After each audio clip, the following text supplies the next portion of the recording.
Okay, sa oras pong ito ay patuloy po tayo ay dumako na po sa pakikinig ng salita ng Diyos. At tunay nga na talagang medyo mainit na dahil sapagkat nasa summer na po tayo sa ating pong kapanahunan. March, April, May, yan po yung kasagsagan ng kainitan. Kaya naiinitan ba kayo mga kapatid? Mainit ba? Oh, mainit eh. Ewan ko ba yung asawa ko, pinag-long sleeve pa ako. Praise God. Hallelujah. Kasi nag-ano ng damit ko, hindi ako nag-ano. Kung ano yung kanya igaya, sinusuot ko. Isuot mo yan, itaking mo yan. Ganun-ganun po yung asawa ko eh. Hallelujah. Kaya hindi mo na ako makapalag eh. Yun gusto niya isuot ko. Mag-long sleeve ano. Kung mainit dyan sa lugar niyo, mas mainit po sa lugar ko, kapatid. Kasi mas mataas ako sa yero at kulob yung aking pong likod. Kaya konting tiis lang at samahan niyo ako mag-pray. Yan po ang ating susunod. Yung pong loobin ng Lord, yung kisame. At samahan niyo ako mag-pray. Gumalaw ang Diyos, makisamihan yan. Pag nakisamahan yan ay masusuot na po yung mga toksido ninyo mga kapatid. Amen. Ito po ay soon to be ay loobin ng Lord na mapa-aircon at para lalo tayo talaga makasamba ng talagang mas masarap sa Panginoon. Gusto niyo bang ma-aircon ito mga kapatid? Gusto bang ma-aircon? Prayer lang, walang imposible sa Lord. Yan lang po yung puhunan natin. Ang Diyos ay napakabuti. Ang Diyos ay walang bagay na mahirap sa Kanya. Basta patuloy tayo magtiwala at tayo umasa na talagang patuloy na yung lugar na ito ay patuloy na talagang tutulungan tayo ng Diyos para patuloy talagang mas maisaayos at talagang mapabuti para po sa kapurihan ng ating Panginoon. Sa ating po palakpakan ng Panginoon. Itong buwan na ito, meron po tayo ikakasal sa lugar na ito. Isipin niyo po, kung naka-aircon to, mas masarap po na mas yung ating pong ikakasal at mga bisita magiging komportable sila. Di po ba mga kapatid? Kaya magtitiis sila. Hapon pa yung kasal, medyo mainit. Ano Roda? Hapon pa. Kaya talagang, pero soon to be, pag naayos to, ay mas masarap na po dito magkaroon ng mga gathering. At yan po yung mangyayari dahil napakabuti po ng ating Diyos. Tested ko na po ang Panginoon. Yung pong lahat ng ating idinudulog sa Kanya ay may tamang panahon. Yan naman po ay ibibigay sa atin ng Lord. Basta lahat po tayo ay talagang naging faithful sa Panginoon ay walang bagay na mahirap sa Diyos. Okay? Sa oras pong ito ay tayo po ay dumako na sa Panginoon sa Kanyang salita. Handa na po ba kayo mga kapatid? Okay, ang ating pong topic ay may pamagat po na The Blessed Man. Everybody says, The Blessed Man. Ang mga mapapalad na tao. Alam niyo po, maraming tao nagsasabi na napakapalad daw po ng mga taong nakatapos ng pag-aaral, napakapalad daw po ng mga taong nakarating sa ibang bansa, nakapag-abroad, nakapagpundar. Mapapalad daw po yung mga taong yumaman, umasenso, umunlad. Wala pong masama doon. Talaga pong mapalad yon. Pero kung ang ating pong kukunin na tunay pong kahulugan na mapalad, ay hindi po yan ang totoong mapalad according sa kalooban ng Diyos. Ang tunay po mga taong mapapalad na binabanggit po ng Diyos sa Kanyang salita, ito pong akin ngayong ituturo at ipapahayag sa inyo. Sa harap po ng Diyos, hindi lang po yung mga taong nakatapos ng pag-aaral ang mapalad. Sa harap po ng Diyos, hindi lang po yung mga taong nakapagpundar na mga iba't ibang uri na ari-arian sa ibabaw ng lupa ang mapalad. Kundi sa harapan ng Diyos, ang tunay pong mapalad ay itong mga taong binanggit sa Bible at ngayon po ay atin pong pag-aaralan. Sapagkat napakalaki po ang magiging difference ng mga taong mapalad sa paningin ng tao at sa paningin ng Diyos. Sa atin po kasi bilang tao, nakatingin lagi tayo sa panlabas na katangian. Nakatingin lagi tayo sa mga nagaganap at nangyayari sa ating pong kapwa. Kaya minsan po nasasabi po nating napakapalad ng taong ito. Lalo't higit na siya po ay dumadaan sa mga pagpapalang literal, material, pinansyal. Wala pong masama doon. Talaga pong Sa pananaw ng mundo, mapalad po talaga sila. Pero po sa pananaw ng Diyos, sa harap ng Diyos, ang tunay pong mapalad, ito pong atin ngayon na mapapakinggan at mapag-aaralan. Sila po yung tunay na mapalad. Sapagkat pag sinabi pong taong mapalad, sa paningin ng Diyos, ito yung mga taong kinalulugdan ng Diyos. Ito yung mga taong nagagalak ang Diyos. Ito yung mga taong natutuwa ang Diyos. Kaya po, tayo po ay mapabilang sa mga taong mapapalad ayon sa pamantayan at paningin ng Diyos. Okay. Ang unang-una pong napakapalad sa harapan ng tao, sa harapan ng Diyos, mula sa kanyang trono sa kalangitan, number 1, blessed are those who receive advice. Napakapalad pala ng mga taong ito na laging marunong makinig ng payo o ng right advice sa mga tamang tao. Yan po ang kauna-unahan na mababasa po natin sa Bible from the Holy Scripture na mga taong napakapalad sa harap ng Diyos. Ang mga taong marunong makinig ng tamang payo sa mga tamang tao. Basahin po natin ang Bible in the book of Psalm chapter 94 verse 12a. Sabi po diyan, mapalad ang taong tumatanggap ng pangaral. Yung mga tao pa lang pinangangaralan, pinapayuhan, binibigyan ng tamang advice, right advice, at marunong makinig ang taong ito pala ang tunay na mapalad sa harap ng Diyos.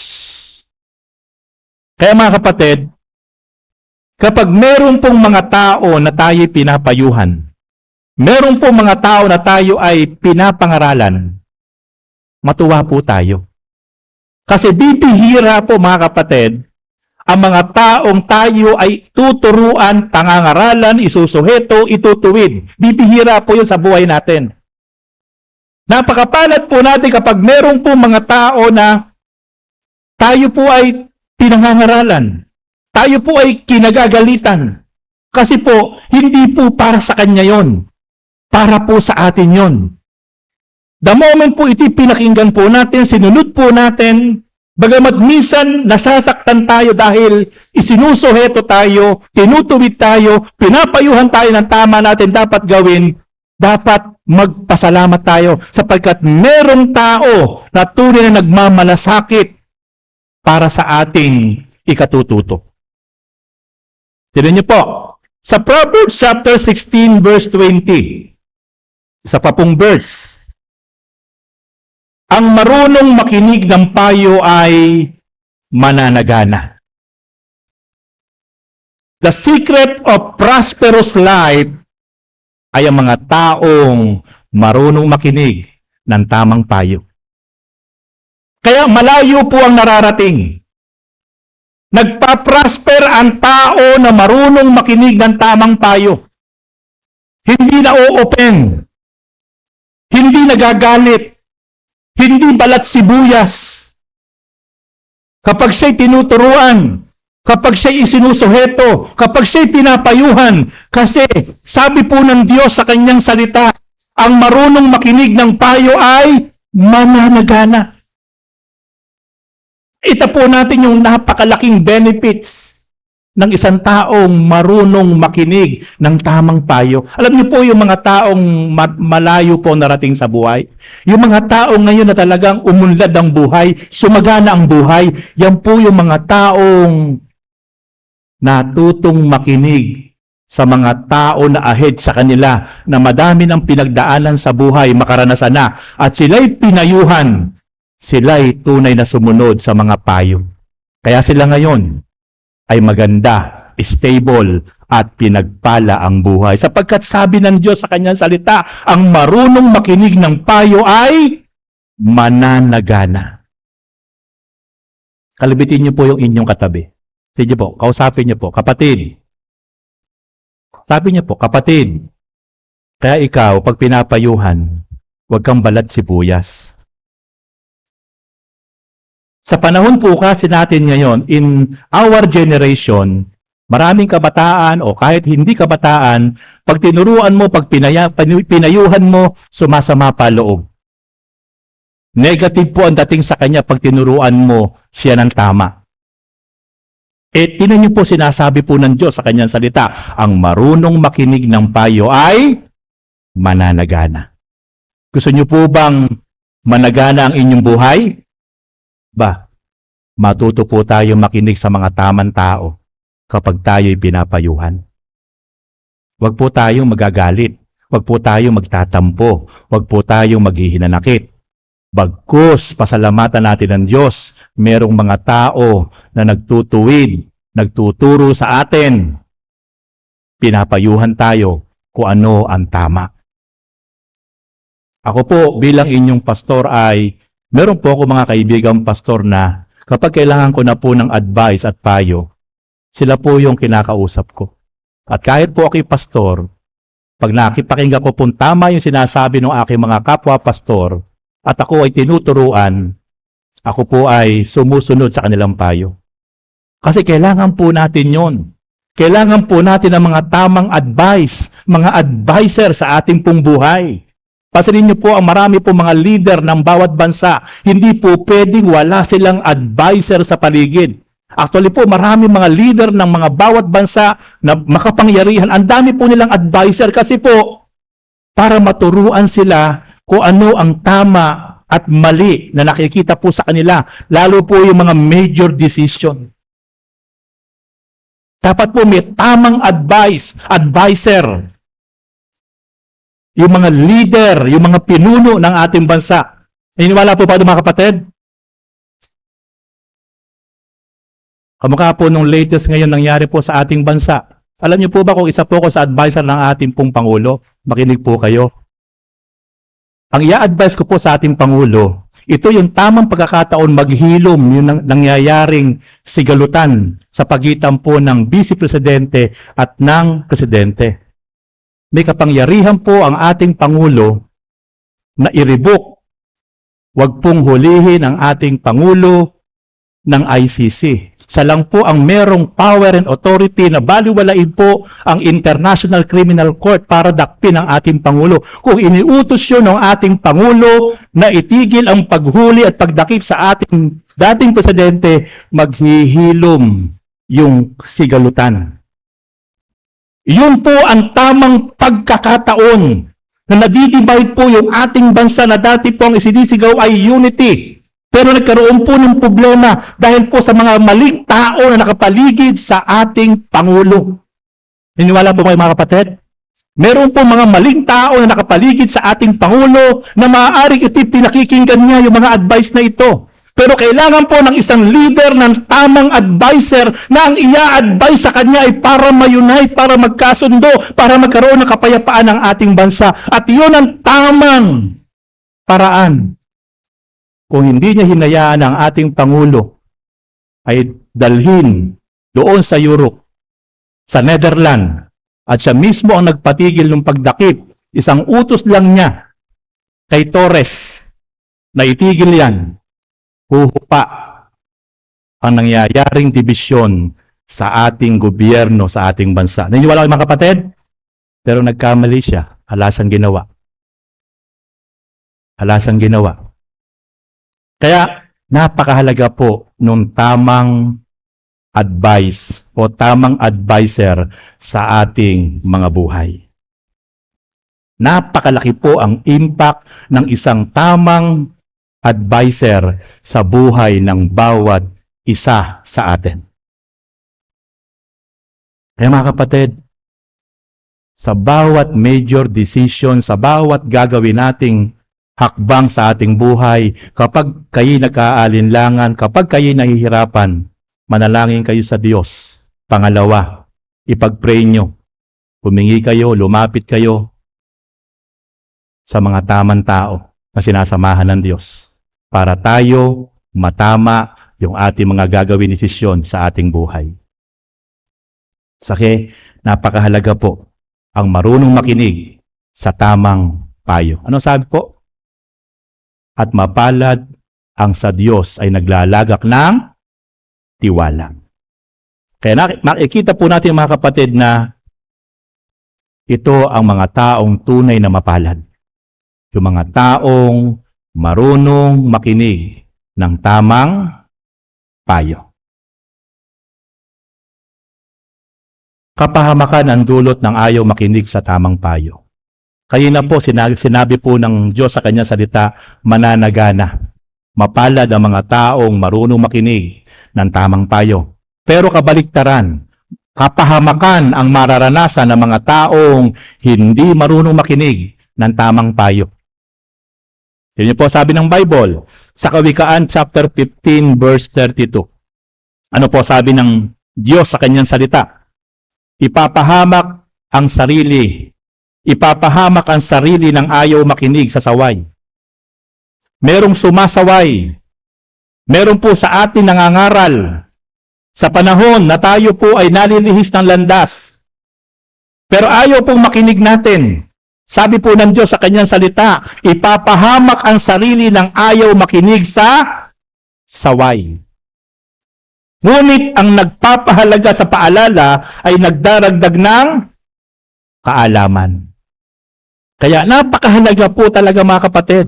Binibigyan diin ng Diyos sa kanyang salita ang kahalagahan ng pagsunod, ng pakikinig, ng tamang payo, right advice ng mga taong sa atin po ay nagtutuwid at nagtuturo. Alam niyo po, nakatatakot po kapag may kasama tayong mga tao na mali na po yung ginagawa mo, inaayunan ka pa. Mali na po yung ginagawa mo, ipinupus ka pa. Yun po nakatatakot na mga taong kasama natin sa buhay. Kaya lang, maraming tao, dahil inaayunan siya, ipinupus siya, akala niya maganda yung kasama na yon. At meron naman taong pinangangaralan siya, itinutuwid siya, sumasama loob niya. Nagagalit siya kasi itinatama siya. Sabi ng Diyos sa kanyang salita, mapapahamak yung mga taong iyan. Kaya mga kapatid, makikita po natin ngayon sa umaga pong ito, ang tunay pong taong mapalad ay mga taong marunong makinig ng tamang payo, tamang advice, tamang pagsusuheto mula sa mga tamang tao. Proverbs 19 verse 27, Kawikaan 19:27, ang anak na ayaw makinig sa pangaral ay tumatalikod sa turo ng kaalaman. Yung mga anak, yung mga kabataan, nalalo po ngayon ang mga kabataan, grabe po. Grabe po ang generation ngayon ng mga kabataan. Hindi mo na po mapangaralan, hindi mo na po maturuan, isa pa lang po yung sinasabi ng magulang, 10 na po yung ibinabalik. Nakalulungkot po sa panahon ngayon ang maraming kabataan. Pero sabi po ng Diyos sa kanyang salita, ang anak na ayaw makinig sa pangaral ay tumatalikod sa turo ng kaalaman. Kaya mapapahamak Wala pong sasabihing pangit na hindi ikabubuti ng kanyang anak ang sasabihin ng isang magulang.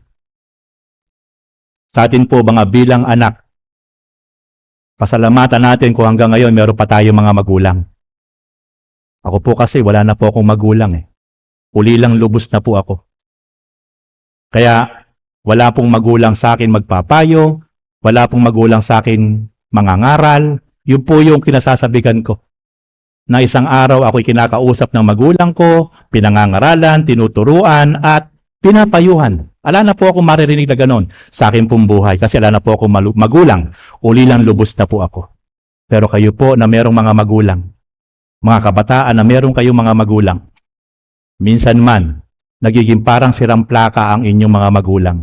Minsan man, parang natutuliglig ang inyong mga tainga sa inyong mga magulang sa paulit-ulit na pangangaral. At para turuan kayo ng tama, pag wala na yung mga magulang nyo na yan, at sila ay nakalibing na, wala na sa inyong buhay, doon nyo maaalala at marirealize ang mga payo ng inyong magulang na kahit parang napakasakit sa tainga, papatak ang inyong luha kapag kayo may problema at pagsubok dahil wala ng mga magulang na patuloy at paulit-ulit na nangangaral sa inyo. Wala ng mga magulang na paulit-ulit na kayo tinuturuan sa ikagaganda, katatagumpay ng inyong mga buhay.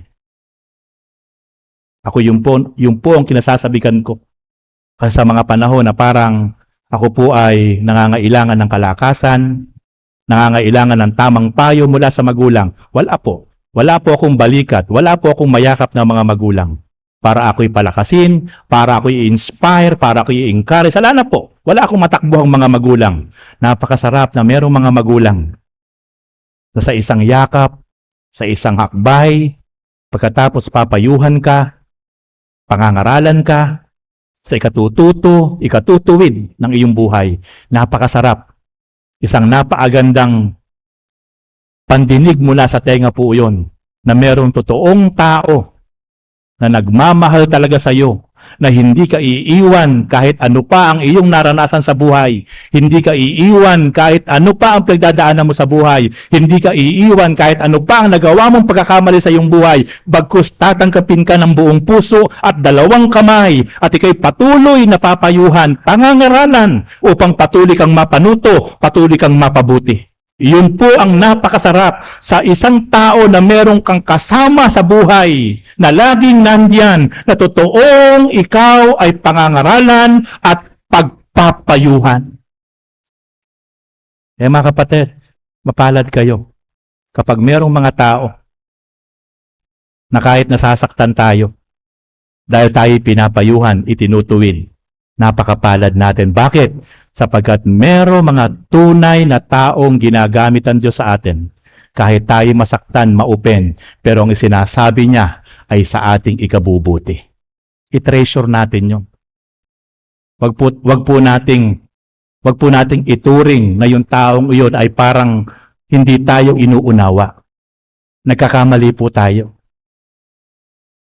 Ang taong kahit nasasaktan tayo, kahit tayo maupen, pero ang sinasabi niya ay para sa ikabubuti at ikatututo natin, yan yung mga taong dapat lalo natin pinapahalagahan sa ating buhay. Bibihira po yan. Yung mga taong may lakas ang loob na kahit maupen tayo, kahit magalit tayo sa kanya, pero ang sinasabi niya masakit man, pero tama sa ikatututo, ikatutuwid at ikatatagumpay ng ating buhay. Bibihira po yung mga taong ganyan.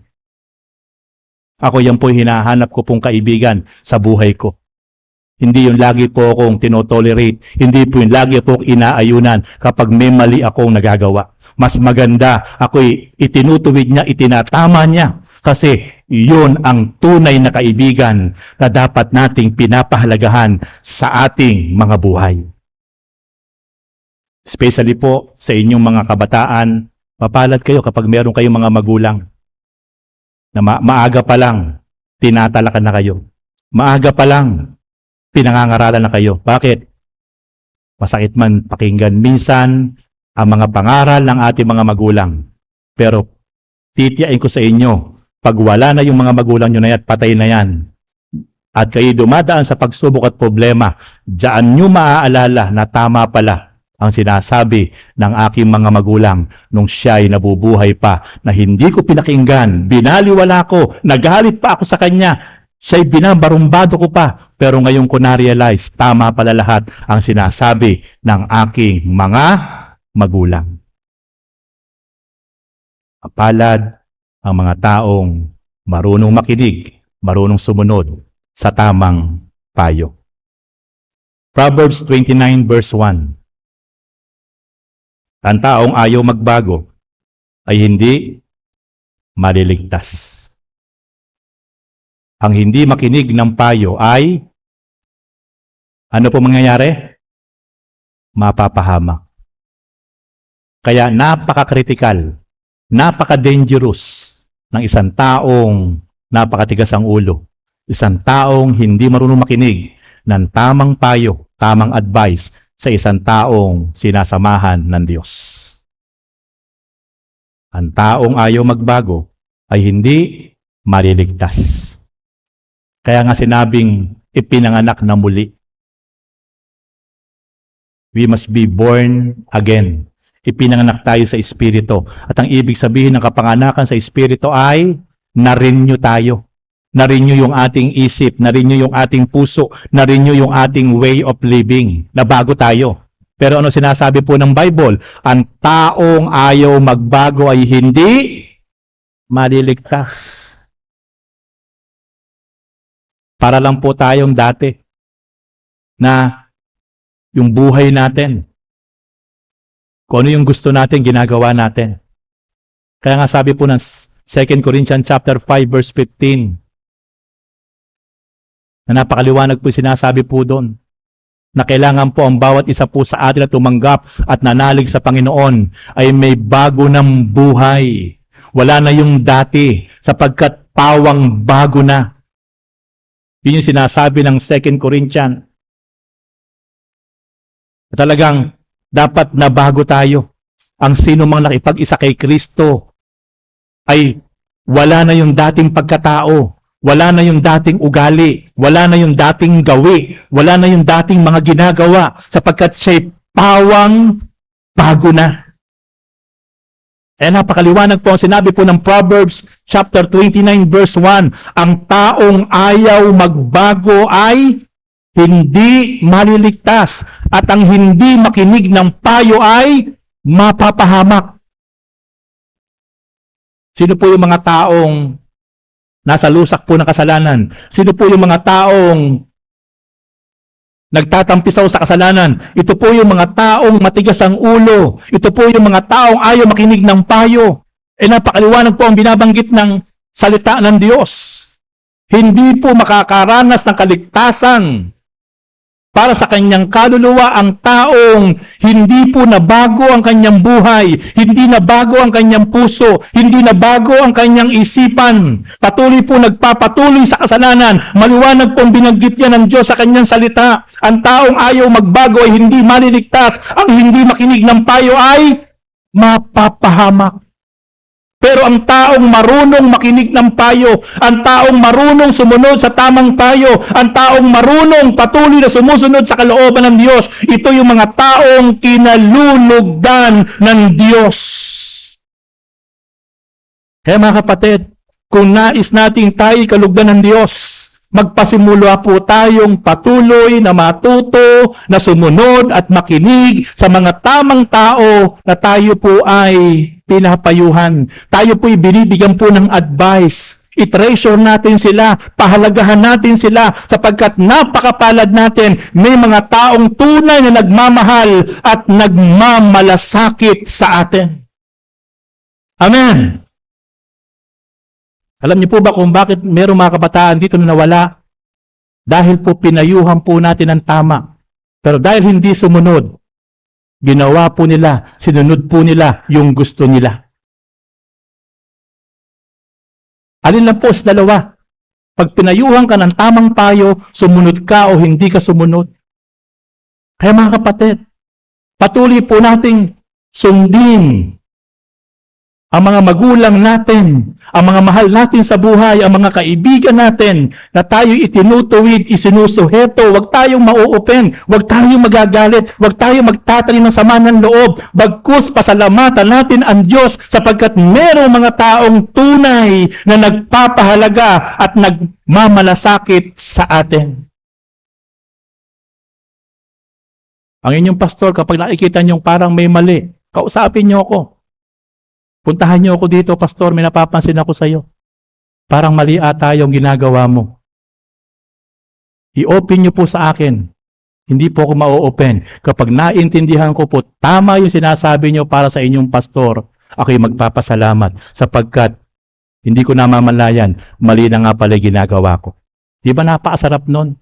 Napupuntahan niyo ko isang araw para ako inyong i-fellowship. Pastor, napapansin ko, ito yung ginagawa mo, parang mali na. Kahit ako'y pastor, kapag merong punto yung sinasabi nyo, pakikinggan ko. At itatama ko kung ano yung dapat itama. Kasi minsan, hindi natin napapansin yung mga ginagawa natin, na-a-abuse na pala natin, mali na pala. At ang nakakakita nun, yung mga tao sa paligid po natin. The same thing with us. Ganun din po tayong lahat. Na kailangan po talaga Tayo po'y makinig sa mga tao sa paligid natin na nagpapayo sa atin kung ano yung dapat natin gawin. Second point, blessed are those who worship God. Ay ikalawa po, mapalad na binabanggit ng Diyos sa kanyang salita ay ang mga taong sumasamba sa Diyos. Hindi lang po pag-araw ng linggo. Routine na po ng buhay natin to pagising po sa umaga, bago ka magkape, bago ka kumain, bago ka mag-almusal, bago ka magwalis, uunahin mo talagang i-worship ang God. Through prayer. Through singing. Uunahin mo lumuhod sa Diyos, uunahin mo magparangal sa Diyos, hindi yung tayo nag-aapura at tayo aligaga na parang gahol na gahol ang ating oras. Dapat pala talaga sa umaga pa lang, pagising natin, siya kagad yung focus ng ating pagpapasalamat, pagpupuri, pananalangin. Dapat talaga ibigay natin yung the best worship through prayer sa ating Panginoon, through singing. Sapagkat ang taong mapalad ay mga taong sumasamba sa Diyos. Ito pong araw ng linggo ito, utos ng Diyos to, sa loob ng isang araw. 6 na araw tayo maghahanap buhay, gawin natin dapat natin gawin. Pero sabi ng Diyos, yung isang araw sa loob ng isang linggo, ito'y ibigay natin para sa Kanya. Kaya yung araw ng linggo sa ating kapanahunan, ito yung para sa Diyos. Sa lumang tipan, ang araw ng Sabado, Sabat, ito'y ibinibigay nila para sa Panginoon. Yung Sabado, Sabat, ito yung kanilang nire-reserve na araw para sambahin, para hindi magtrabaho, para hindi tumanggap ng kahit anong gawain, sapagkat ang araw ng Sabat ay isang sagradong araw para sa kanila, para sambahin ang Diyos, para i-worship. Sila'y nagkikita-kita sa isang templo, sa isang lugar, para sama-samang magparangal, sumamba sa Diyos. In our generation, Sunday yung ating pinagkaisahang araw. Para hindi tayo tatanggap ng kahit anong appointment sapagkat yung araw ng linggo ay para sa Panginoon. 6 na araw na tayong iningatan, pinatnubayan, ginabayan. 6 na araw tayong hindi hinayaan at pinabayaan ng Diyos. Napaka-laking bagay ba yung araw ng linggo na 2 oras, 3 oras ay maibigay natin sa Kanya para ibalik ang papurit pasalamat bilang pagsamba sa Diyos? Kaya makikita po natin ang tunay po palang mapalad yung mga taong sumasamba sa Diyos. Ano po ang sabi ng Awit 89 verse 15? Mapalad ang taong sa iyo'y sumasamba. Sa pagsamba nila'y inaawitan ka at sa pag-ibig mo'y namumuhay sila. At niyo po, yung taong sumasamba, may kasamang pag-awit, may kasamang awitan, may kasamang tugtugan. Kaya tama po yung ginagawa natin. Hindi po mali, sapagkat ito po pala talaga ang gusto ng Diyos. Yung inaawitan siya. Kaya nga po, meron tayong mga song leader, meron tayong mga backup, meron tayong worship team, meron tayong mga nag-i-instrument sa ating pong church sapagkat para i-lead tayo sa isang pagsamba, gesture, para awitan siya, sambahin siya, tugtugan siya, sapagkat sabi po ng Bible in the book of Awit 89 verse 15, mapalad ang taong sa iyo'y sumasamba, sa pagsamba nila'y inaawitan ka. At sa pag-ibig mo'y namumuhay sila. Kaya mga kapatid, ipagpatuloy po natin itong ating ginagawa na ito. Pahalagahan po natin yung araw ng linggo. Pahalagahan po natin na sa bawat araw, umaga, tanghali, gabi, na lagi nating pinararangalan, sinasamba, pinapupurihan, pinapasalamatan ng Diyos through prayer, sapagkat it is act of worship sa harap ng Diyos. Especially po ito pong araw ng linggo, ito po ay grand celebration po natin, isang sama-samang papurit, pasalamat, sapagkat ang tao palang kinalulugdan ng Diyos ay ang mga taong sumasamba sa Diyos. Kaya give the best clap offering for the Lord. Sa araw na ito, natutuwa ang Diyos, nalulugod ang Diyos, sapagkat nagkatipon-tipon tayo ngayon sa lugar na ito, sa iisang dahilan, para awitan, parangalan, pasalamatan, sambahin ang Diyos na makapangyarihan sa lahat. Tama po yung ating ginawa. Yan pala po yung mga taong napakapalad sa harap ng Diyos.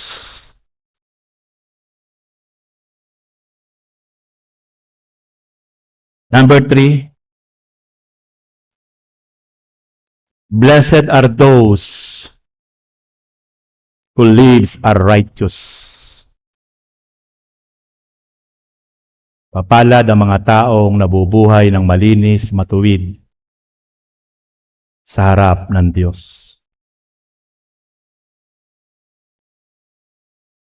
Mapalad ang mga taong may malinis na pamumuhay sa harap ng Diyos.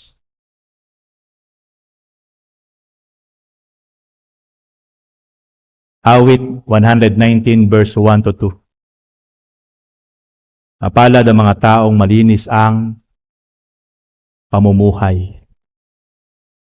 Ayon sa utos ni Yahweh ang gawain araw-araw. Mapalad ang sumusunod sa kanyang kautusan.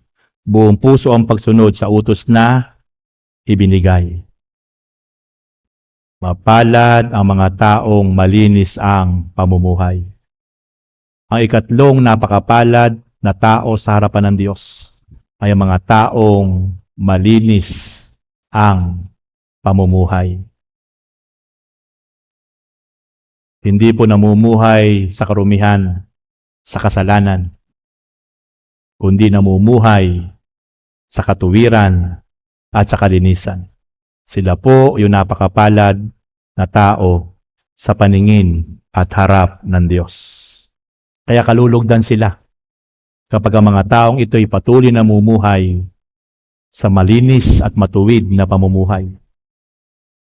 Church, ito po ang rason kung bakit patuloy po tayo nag-aaral, nagpupunta ng church, kahit minsan masakit, nasasaktan tayo, nauopen tayo sa mga pangaral, pero dapat natin tanggapin kasi dito po tayo binabalatan, tinatalupan ng kapangyarihan ng salita ng Diyos para po isang araw ang bawat isa po sa atin ay ganap na mamuhay sa kalinisan at katuwiran sapagkat iyan ang mga taong kinalulugdan ng Diyos. Ika-4, blessed are those who fear God. Ang mga tao na may takot sa Diyos, yan ang mga taong napakapalad. Kung meron tayong dapat katakutan, walang iba kundi ang Diyos. Sapagkat yan ang nais ng Panginoon. Huwag kang matatakot sa anumang bagay. Huwag mong katatakutan ng sino paman. Ang katakutan natin walang iba kundi ang Diyos. Sabi po ng awit 128 verse 1 to 2, mapalad ang bawat tao na kay Yahweh ay may takot. Ang maalab na adhikay sumunod sa kanyang utos. Hindi siya nagkukulang sa anumang kailangan. Ang buhay ay maligaya at uunlad ang kanyang buhay. Sino po yung hindi magkukulang sa mga pangailangan? Sino po yung magpa-prosper sa kanyang buhay? Ang mga taong may takot sa Diyos at ang kanyang adhika, ang kanyang gusto lagi ay sumunod sa kalooban ng Diyos. Church, kung gusto po nating hindi tayo magkulang sa anumang bagay, kung gusto po rin talagang tayo ay patuloy na mamuhay na may kapayapaan, magkaroon tayo ng tunay na takot sa Diyos. At ang tunay pong takot sa Diyos ay ang pagsunod lagi sa kanyang kalooban. Ang Diyos ang magpo-provide. Ang Diyos ang gagalaw. Ang Diyos ang magsusupply ng lahat ng ating pangangailangan sa lahat ng aspeto ng ating buhay. Kapag nakita ng Diyos na siya lang talaga ang tunay nating katatakutan at sinusunod sa ating mga buhay. Hindi yung ating mga sarili, hindi yung ating mga hilig, kundi kung ano ang nais at kalooban ng Diyos. Ito yung ating sinusunod. At ang kanyang pangako, ipoprovide niya, isusupply niya, mamumuhay tayo ng masaya, mamumuhay tayo ng payapa, mamumuhay tayo ng sagana, sapagkat yan ang plano ng Diyos sa bawat isang tunay na sumusunod at may takot sa Kanya. Hallelujah! Naalala ko sabi ng Panginoon sa Jeremiah 29 verse 11, ako lang ang nakakaalam. Ako lang ang nakakaalam ng mga plano na inihanda ko para sa inyo. Hindi kayo para paghirapin, kundi para kayo ay pagpalain. ang plano ng Diyos sa bawat isang tunay na sumusunod sa Kanya, namumuhay ng matuwid, hindi tayo para paghirapin, kundi para tayo ay pasaganain at pagpalain sa lahat ng aspeto ng ating buhay. Kaya mga kapatid, the secret of abundance life, the secret of prosperous life, patuloy tayo magkaroon ng takot at sumunod sa kalooban ng ating Panginoon Diyos. Kawikaan chapter 28 verse 14, mapalad ang taong sumusunod sa Panginoon. Ngunit ang matigas ang ulo ay mapapahamak. Inulit na naman po, yung katigasan ng ulo. Yung katigasan ng ulo, talagang ang dulot ay kapahamakan. Pero, yung mga taong sumusunod sa Panginoon, ito yung mga taong mapalad. Kung bakit tayo naririto ngayon mga kapatid, kung bakit tayo nagbigay ng panahon at oras ngayon sa Panginoon, ito yung indikasyon na tayo nais na sumunod sa ating Panginoon. Amen? Ipagpatuloy natin yung mga kapatid, sapagkat iyan ang mga taong mapalad sa harap ng Diyos. Next point, blessed are those who remain faithful despite of trials. Mapalad ang mga taong nananatiling tapat sa kabila ng mga pagsubok. Alam niyo po ba yung mga pagsubok sa buhay, iyan ang ginagamit ng kaaway para patigilin ka, para pahintuin ka, para i-discourage ka, para i-hopeless ka, para hindi ka na magpatuloy, hindi ka na matakot sa Diyos, para ilihis mo ang iyong buhay na ikaw ay nagpapatuloy sa Panginoon, pero dahil sa iba't ibang pagsubok, iba't ibang challenge, iba't ibang trial sa buhay, gagamitin niya ng kaaway para ikaw ay sumbatan, para ikaw ay i-discourage, para ikaw ay i-disappoint, para hindi ka na magpatuloy na sumusunod sa Panginoon. Susumbatan ka ng kaaway sa panahon ng pagsubok, sa panahon ng challenge sa buhay. Ipamumuka sa iyo ng kaaway. Yan ba ang isang tunay na sumusunod sa Panginoon? Yan ba ang nagpapatuloy sa Panginoon? Tingnan mo yung buhay mo, batbat ng hirap, batbat ng pagsubok, batbat ng sakit, batbat ng kirot. Yan, dyan mahusay ang kaaway. Pero ang tunay na mapalad sa harap ng Diyos, ang mga taong nananatiling tapat sa kabila ng iba't ibang uri ng pagsubok.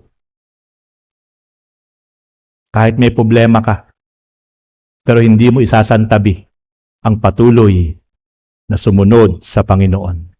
Ang patuloy na magbalik ng parangal sa Diyos. Kahit may matindi kang pinagdadaanan sa buhay, hindi mo ipagpapalit, hindi ka mahahadlangan para hindi mo gamitin ang sarili mo, ang buhay mo, at ibalik pa rin sa Diyos ang wagas na papuri, pagsamba, paglilingkod, at pasasalamat. Kaya paulit-ulit ko po sinasabi sa inyo, na naalala ko po si Habakuk. Naalala ko po si Habakuk, na binanggit po ni Habakuk sa panahon ng kawalan, sa panahon na hindi namumunga ang kanyang mga pananim, sa panahon na namatay lahat ang mga alaga niyang hayop. Pero sabi ni Habakuk, susunod pa rin ako, mananalig pa rin ako, sasamba pa rin ako, sapagkat siya ang aking Diyos na dapat kong sambahin at pasalamatan. Nanatiling tapat si Habakuk sa kabila ng napakatinding pagsubok na kanyang pinagdaanan sa buhay. Namatay ang kanyang mga alagang hayop. Namatay ang kanyang mga pananim, hindi nagbunga. Na-bankrupt siya. Pero sabi ng Diyos, sabi ni Habakuk, maglilingkod pa rin ako. Sasamba pa rin ako. Magpapasalamat pa rin ako sa aking Diyos, sapagkat siya ang aking Diyos na karapat dapat sambahin. Habakuk chapter 3 verse 17 to 18. Kaya makikita po natin, iyan ang mga taong mapalad sa harap ng Diyos, nananatiling tapat sa kabila ng mga pagsubok. Ano po sabi ng Santiago chapter 1 verse 12? Mapalad ang taong nananatiling tapat sa kabila ng mga pagsubok, sapagkat matapos ang subukin, tatanggap siya ng putong. Ito'y ang buhay na ipinangako ng Panginoon sa mga umiibig sa Kanya. Mapalad ang mga taong nananatiling tapat sa kabila ng mga pagsubok. Kaya mga kapatid, kapag meron tayong mga trials, challenge sa buhay, huwag nating isasantabi ang Diyos. Bagkus sa kabila ng matitinding pagsubok, dito natin lalo't higit dapat ibinabalik ang papuri at pasasalamat sa Diyos.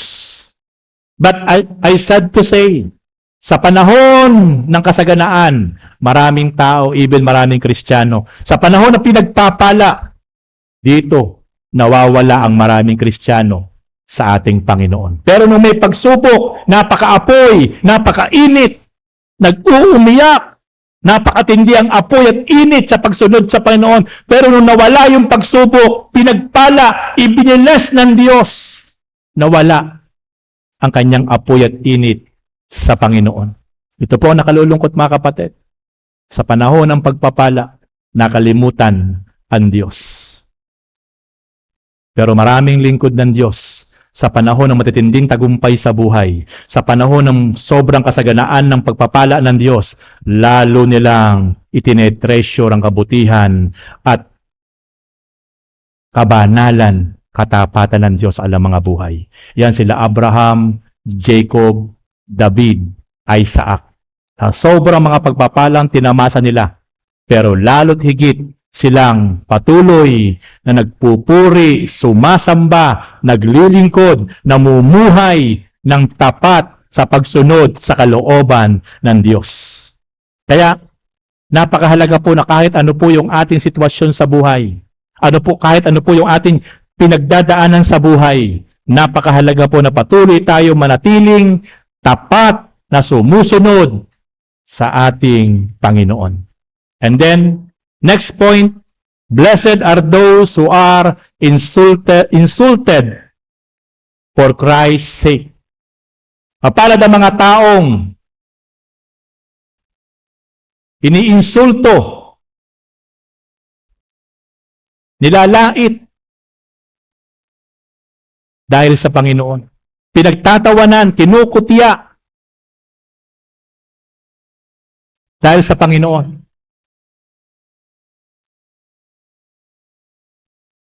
Yung mga nagsasalita ng mga pangit sa atin, pero nagpapatuloy pa rin po tayo dahil ang ginagawa natin para sa Panginoon. Ano po ang sabi po ng 1 Peter 4:14? Mapalad kayo kapag kayo inaalipusta dahil kay Kristo. Kapagkat sumasa inyo ang dakilang espiritu, ang espiritu ng Diyos. Kapag ini-insult tayo, kapag tayo ay pinagwiwikaan ng masait na salita, pero dahil kaya tayo ginaganyan ng mga tao, dahil iti ating ginagawa para sa Panginoon, kapatid, huwag kang umiyak, huwag kang lumuha, huwag kang malungkot, mapalad ka, sabi ng Panginoon, sapagkat sumasa atin ang espiritu ng Diyos. Merong kumukutya sa iyo, merong nagwiwika sa iyo, merong nagsasalita sa iyo ng pangit, iniinsulto ka, nilalait ka, nilalapastangan ka kapatid, pero sa kabila ng ginagawa mo ay para sa Panginoon, kapatid, magala ka, mapalad ka, sapagkat kabilang ka sa kinalulugdan ng Diyos, sapagkat ginagawa mo ay para sa Panginoon, pero sa kabila nun, tumatanggap ka ng masakit na salita, pangiinsulto, panlalait, mapalad ka. Yan ang sabi ng ating Panginoon. Dito po magtatapos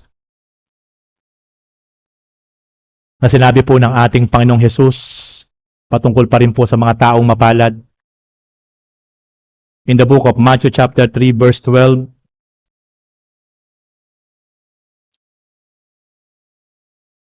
mapalad ang mga aba na wala nang inaasahan kundi ang Diyos, sapagkat makakasama sila sa Kanyang kaharian.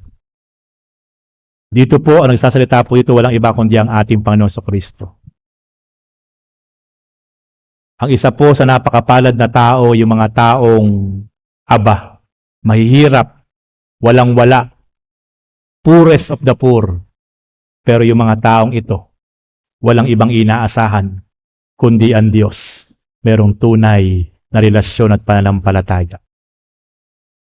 Mapalad ang mga nahahapis sapagkat aaliwin sila ng Diyos. Kapatid, kung dumating man sa point ng buhay mo, sobrang lungkot, sobrang pighati, parang pakiramdam mo wala ka nang kasama, parang pakiramdam mo wala nakakaunawa sa iyo, parang pakiramdam mo wala nagmamahal sa iyo. Pero dahil sa kalungkutan mo iyan, patuloy ka nagtitiwala, patuloy ka sumusunod sa Panginoon. Kapatid, tandaan mo mapalad ka, sapagkat ang Diyos ang aaliw sa iyo. Mapalad ang mga mapagpakumbaba sapagkat tatamuhin nila ang ipinangako ng Diyos. Kapatid, panatilihin natin maging mapagpakumbaba sa ating buhay. Sapagkat kapag tayo nanatiling mapagpakumbaba, kung ano yung pangako ng Diyos, ito ay mararanasan natin. Ang mga taong tunay na sumagana ang buhay, ang mga taong tunay na pinagpala ng Diyos, ay ang mga taong kinalugdan niya dahil sa kanyang kababaan. Walang pagmamalaki, walang pagmamapuri, walang yabang, na natiling mapagpakumbaba sa harapan ng Diyos. Kahit ano yung kanyang nararanasan, kahit ano yung kanyang pagdadaanan, patuloy na natiling mapagpakumbaba. At dumating ang tamang panahon, kung ano ang ipinangako ng Diyos, ipagkakaloob sa Kanya. Ito'y sa bawat isang tao na natiling mapagpakumbaba sa harap ng Diyos. Mapalad ang mga nagmimiting makatupad sa kalooban ng Diyos, sapagkat ipagkakaloob sa kanila ang kanilang minimithi. Magpatuloy lang tayo mga kapatid. Ano man yung hadlang, ano man yung mga balakid, patuloy po natin pakamithiin at tuparin natin kung ano ang plano ng Diyos, kung ano ang kalooban ng Diyos sa ating buhay, sapagkat ipagkakaloob sa atin ng Diyos ang ating mga pinapangarap sa buhay. Mapalad ang mga mahabagin sapagkat kakahabagan sila ng Diyos.